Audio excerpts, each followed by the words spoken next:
पता नहीं हमारे शिक्षा मंत्री ये कौन सा माल फूंक के इस तरह की शिक्षा नीतियाँ बनाते हैं। क्या हमारे शिक्षा मंत्री और ये पूरा सिस्टम किसी नशे में चूर है? क्या ये जो नीतियाँ बना रहे हैं ये हमारे शिक्षा सिस्टम में सुधार के लिए बना रहे हैं या फिर हमारे बच्चों के भविष्य को खत्म करने के लिए बना रहे हैं? आज इस बात का जवाब मांगना होगा। अपने ही हिमाचल प्रदेश शिक्षा बोर्ड का आपको एक किस्सा तो याद ही होगा, जिसमें एक टीचर ने चेक में कुछ स्पेलिंग मिस्टेक कर दी थी। कुछ क्या, बहुत सारी स्पेलिंग मिस्टेक कर दी थी। 1000 की स्पेलिंग नहीं आती है, 7 की स्पेलिंग नहीं आती है, कितनी सारी स्पेलिंग मिस्टेक कर दी थी। तो टीचर को तो छोड़ो, ऊपर से जो जिस बंदे ने फिर उसको सस्पेंड किया उस तक में इंग्लिश में इतनी सारी गलतियाँ थी। अरे मंत्रियों, पहले खुद के स्टाफ को तो देख लो कि वो किस लेवल के हैं। सीधा ही रातों रात सारा का सारा सिलेबस इंग्लिश में कर दिया।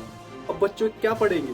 पहले कम से कम बच्चे कुछ तो पढ़ लेते थे, उनको आसपास की चीज़ों के बारे में जानकारी तो होती थी। अब क्या करेंगे वो? ना तो वो बच्चे पढ़ पाएंगे, ना उनके घर में कुछ पेरेंट्स पढ़ा पाएंगे, और टीचरों का तो आपको पता चल ही गया होगा। एक तो गांव के स्कूलों में पहले से टीचर नहीं होते, ऊपर से अब पूरा का पूरा सिलेबस इंग्लिश में कर दिया है।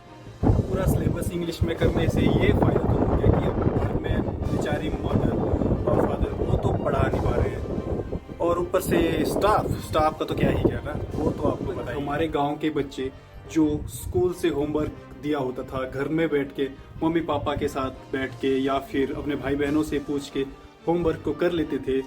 हिंदी में होता था तो कुछ एक चीज़ें सीख लेते थे और समझ भी जाते थे।